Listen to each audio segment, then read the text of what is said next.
Welcome back to my channel దునియా అమ్మాయి vlogs. ఎలా ఉన్నారు? అందరూ బాగున్నారా? చాలా రోజులైంది కుకింగ్ వీడియోస్ పెట్టి. ఊరి నుంచి వచ్చిందే అస్సలు కుకింగ్ వీడియోస్ పెట్టలేదు.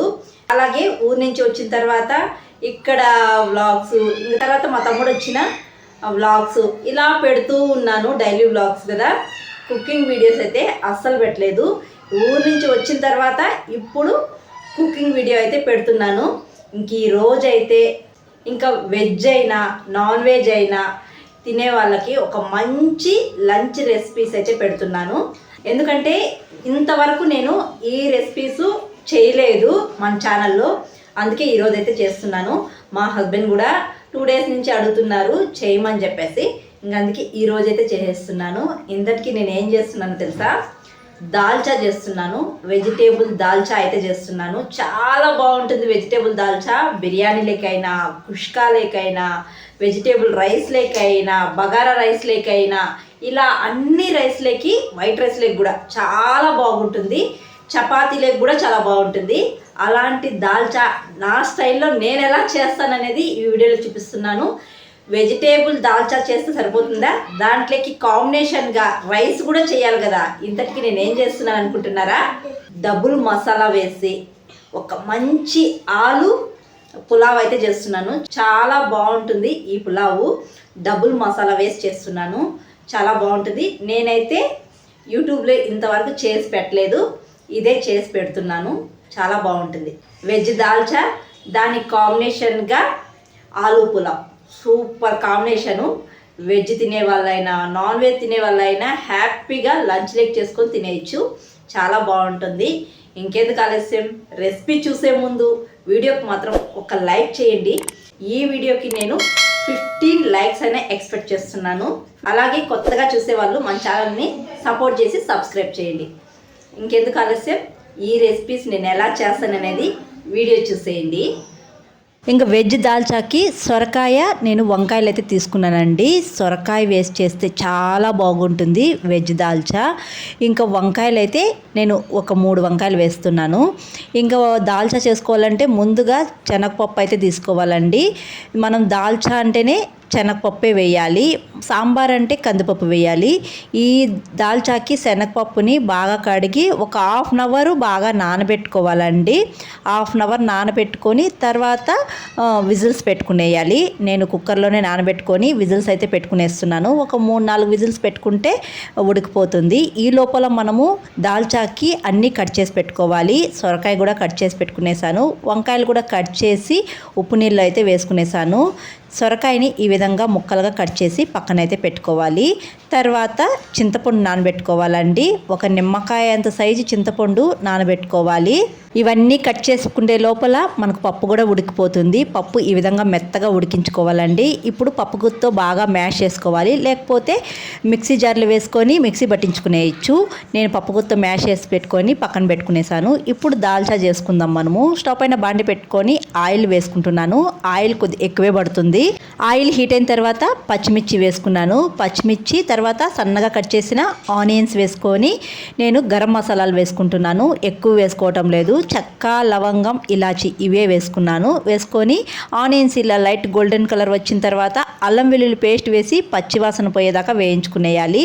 తర్వాత మనం కట్ చేసి పెట్టుకున్న సొరకాయ ముక్కలను కూడా వేసుకొని, వంకాయ ముక్కలు కూడా వేసుకొని కొద్దిగా సాల్ట్ అయితే వేసుకోవాలి. మనం వెజిటేబుల్స్ వేసుకున్నప్పుడు సాల్ట్ వేసుకొని వేయించుకుంటే ఈ వెజిటేబుల్కి సాల్ట్ అనేది బాగా పడుతుంది. తర్వాత పసుపు, కొద్దిగా కరివేపాకు వేసి ఈ వెజిటేబుల్స్ని బాగా మగ్గనివ్వాలి. ప్లేట్ పెట్టి ఒక 2 minutes బాగా మగ్గనిచ్చుకుందాము. వెజిటేబుల్స్ మగ్గించుకునేటప్పుడు సన్న మంట మీదే మగ్గించుకోవాలండి, లేకపోతే అడుగు అంటుతుంది. 2 minutes తర్వాత 2 పెద్ద సైజు టమాటాలను సన్నగా కట్ చేసుకొని వేసుకొని బాగా కలుపుకోవాలి. ఈ టమాటా ముక్కలు మెత్తగా మగ్గిపోవాలండి. 1 నిమిషం తర్వాత టమాటా ముక్కలు బాగా మగ్గిపోయిన తర్వాత రెడ్ చిల్లీ పౌడర్ కారానికి తగ్గట్టు వేసుకోండి. తర్వాత గరం మసాలా 1/2 teaspoon వేసుకోండి. తర్వాత ధనియాల పౌడర్ కూడా ఎక్కువ వేసుకుంటే బాగుండదండి. నేను 1/2 spoon వేసుకుంటున్నాను. వేసుకోకపోయినా పర్వాలేదు, ధనియాల పొడి ఎక్కువ వేసుకుంటే బాగుండదు. ఈ మసాలాలు బాగా వేగిపోయిన తర్వాత మనము పచ్చిశనగపప్పును ఉడికించి పప్పు గుత్తో మ్యాష్ చేసి పక్కన పెట్టుకున్నాం కదా, అది కూడా వేసేసి బాగా కలుపుకొని తర్వాత చింతపండు రసం కూడా వేసేసి బాగా కలుపుకునేయాలి. పులుపు మనకు తగ్గట్టు వేసుకోవాలండి. తర్వాత ఇంకా కొద్దిగా వాటర్ వేసుకొని సాల్ట్ రుచి చూసుకొని సాల్ట్ వేసుకొని ఫైనల్గా కొద్దిగా కొత్తిమీర పుదీనా వేసి బాగా కలుపుకునేయాలి.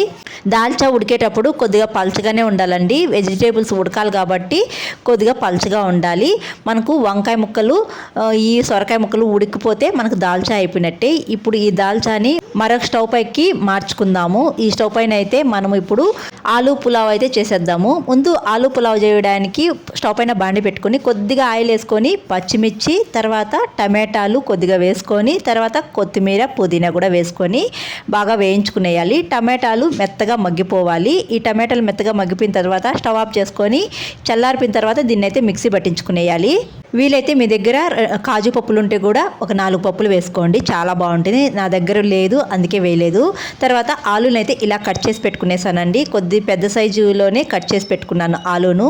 ఇంకా రైస్ కూడా నానబెట్టుకునేసాను. నేను ఇంట్లో ఉన్న నార్మల్ రైసే జీలకర్ర మసూర వేసి చేసుకుంటున్నానండి.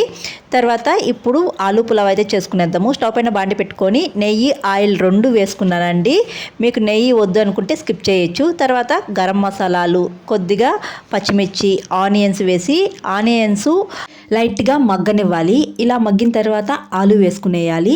ఆలు వేసుకొని బాగా వేయించుకోవాలి. మనకు ఆనియన్స్ వేగేలోపు ఆలు కూడా బాగా మగ్గిపోతుంది. మూత పెట్టి మధ్య మధ్యలో కలుపుతూ ఇలా వేయించుకోవాలండి. ఆనియన్స్ చూడండి గోల్డెన్ కలర్ వచ్చేసాయి. ఆలు కూడా మగ్గిపోయింది. ఇప్పుడు అల్లం వెల్లుల్లి పేస్ట్ వేసి పచ్చివాసన పోయేదాకా వేయించుకునేయాలి. తర్వాత టమాటాలు సన్నగా కట్ చేసి వేసుకొని కొత్తిమీర పుదీనా ఇవన్నీ వేసుకొని టమాటాలు మెత్తగా మగ్గించుకోవాలి. అడుగు అంటుతా అంటే కొద్దిగా వాటర్ వేసుకొని మధ్య మధ్యలో కలుపుతూ ఇలా వేయించుకునేయాలండి. టమాటా వేగిపోయిన తర్వాత రెడ్ చిల్లీ పౌడర్ కారాన్ని తగ్గట్టు వేసుకొని రెడ్ చిల్లీ పౌడర్ మనం ఎంత వేస్తామో అంతే ధనియాల పౌడర్ వేసుకొని కొద్దిగా గరం మసాలా వేసుకొని ఇలా బాగా వేయించుకునేయాలి.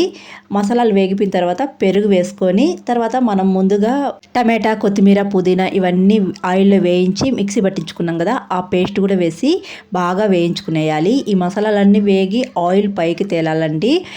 అడుగు అంటుతా అంటే కొద్దిగా వాటర్ వేసుకొని ఈ మసాలాలన్నీ బాగా వేయించుకునేయాలి. మసాలాలు బాగా వేగిపోయిన తర్వాత వాటర్ అయితే వేసుకునేయాలి. నేను 2 గ్లాస్ రైస్ వేసాను. 2 గ్లాస్ రైస్కి నేను 3 గ్లాస్ వాటర్ అయితే వేసుకున్నానండి. అంటే 1 గ్లాస్ రైస్కి 1.5 గ్లాస్ వాటర్ అయితే వేసుకున్నాను. పాత రైస్ అయితే 1 గ్లాస్ రైస్కి 2 గ్లాస్ వాటర్ వేసుకోవచ్చు. అదే కొత్త రైస్ అయితే 1 గ్లాస్ రైస్కి 1.5 గ్లాస్ వాటర్ అయితే వేసుకోవచ్చు. ఇలా ఎసురు బాగా తెల్లు ఉడకాలండి. ఇలా తెల్లు ఉడుకుతున్నప్పుడు రైస్ వేసుకునేయాలి. తర్వాత రైస్ వేసుకున్నాకే సాల్ట్ అనేది వేసుకోవాలి. సాల్ట్ వేసుకొని బాగా కలుపుకునేసేయాలి. ఈ రైస్ అంతా బాగా దగ్గరగా ఉడకాలండి. ఇలా దగ్గరగా ఉడికినప్పుడు 1 స్పూన్ నెయ్యి అయితే వేసుకోవాలి. నెయ్యి వేసుకుంటే చాలా టేస్ట్గా ఉంటుంది. నెయ్యి వేసుకొని రైస్నంతా బాగా కలుపుకునేయాలండి. ఇలా బాగా కలుపుకొని మంటనైతే సిమ్లో పెట్టుకునేయాలి. సిమ్లో పెట్టుకొని ఒక 15 నుంచి 20 నిమిషాలు దమ్ చేసుకోవాలండి. ఇలా దమ్ చేసుకుంటే ఆలూ పులావ్ అయితే రెడీ అండి. ఆలూ పులావ్లోకి దాల్చానే కాదు పుదీనా చట్నీ కూడా చాలా బాగుంటుంది. రైతా కూడా చాలా బాగుంటుంది. నేనైతే దాల్చా చేశాను. కాంబినేషన్గా ఆలూ పులావ్ అయితే చేశాను. రైస్ కూడా అయిపోయింది. రైస్ బాగా కుక్ అయిపోయింది. దాల్చా ఏంటి చూపించలేదు అనుకుంటున్నారా? వెజిటేబుల్స్ ఉడికిపోతానే నేను స్టవ్ ఆఫ్ చేసుకొని పక్కనైతే పెట్టేశాను. దాల్చా కూడా రెడీ అయిపోయింది. దాల్చా చాలా బాగుంటుందండి. ఒక 2 డేస్ అయినా పెట్టుకొని తినచ్చు, అంత బాగుంటుంది. ఈ దాల్చాని పెళ్ళిళ్ళకి ఎక్కువగా చేస్తూ ఉంటారు. బిర్యానీలకైనా చాలా బాగుంటుంది, కుష్కాలకైనా బాగుంటుంది, సంగట్లకి ఇలా చపాతీలకి ఇలా అన్ని రైస్లకి చాలా బాగుంటుంది. తప్పకుండా ట్రై చేయండి. మా హస్బెండ్ 2 డేస్ ముందు నుంచి అడుగుతూనే ఉన్నాడనమాట, దాల్చా చెయ్యి తినాలనిపిస్తుంది అని చెప్పేసి. ఫైనల్గా ఈరోజు దాల్చా చేసి దానికి కాంబినేషన్గా ఆలూ పులావ్ అయితే చేశాను. ఇంకా నేనైతే వేడిగా అవుతానే పెట్టుకొని తినేస్తున్నాను. ఎందుకంటే మార్నింగ్ టిఫిన్ కూడా చేయను. నాకు ఈ వీడియో తీస్తూ లంచ్ చేయాలంటే కనీసం మార్నింగ్ 9:30 10 నుంచి స్టార్ట్ చేశానంటే కంపల్సరీ 12 అవుతుంది. ఇంక ఈ మధ్యలో నేను టిఫిన్ ఏం తినను. పిల్లలు స్కూల్కి పంపించేస్తానే లంచ్ ప్రిపరేషన్ చేస్తూ ఉంటాను. ఇంకా నాకు ఫుల్గా ఆకలేసేస్తూ ఉంటుంది. ఒకేసారి ఇలా తినేస్తూ ఉంటాను. లంచ్ 12 అవుతుంది నేను తినేళ్ళకు. ఇంకా పిల్లలు కూడా స్కూల్ నుంచి వచ్చేసారు, వాళ్ళకు కూడా పెట్టేస్తాను, వేడివేడిగా తినేస్తున్నారు. ఇంకా మా హస్బెండ్ వచ్చేసారు డ్యూటీ నుంచి, మా హస్బెండ్కి కూడా పెట్టేశాను. మా హస్బెండ్ తినిన తర్వాత ఎక్స్ప్రెషన్స్ చూడండి. డ్యూటీ నుంచి వస్తానే అడిగారనమాట, ఏంటి ఇల్లంతా గుమాయిస్తుంది అని చెప్పేసి. ఇలా చేసేలకు భలే మంచి స్మెల్ వస్తుంది. ఇంకా మా హస్బెండ్కి కూడా చాలా బాగా నచ్చేసింది, ఫుల్ సాటిస్ఫై అనమాట. ఇలా స్పెషల్ ఏదైనా చేసినప్పుడు తినిన వెంటనే బాగుందో బాగాలేదో చెప్తే మనకు అదొక సాటిస్ఫై అనమాట. బాగుంది అంటే హ్యాపీగా ఫీల్ అవుతాం, బాగలేదు అని చెప్తే నెక్స్ట్ టైం బాగా చేయడానికి ట్రై చేస్తాం అనమాట. అంతే ఈ వీడియో నచ్చితే ఒక చిన్న లైక్ ఇవ్వండి అబ్బా. ఈ వీడియోకి నేను 15 లైక్స్ అయితే ఎక్స్పెక్ట్ చేస్తున్నాను. కొత్తగా చూసేవాళ్ళు సపోర్ట్ చేసి సబ్స్క్రైబ్ చేయండి. మరొక వీడియోలో కలుద్దాం. Thanks for watching. బాయ్.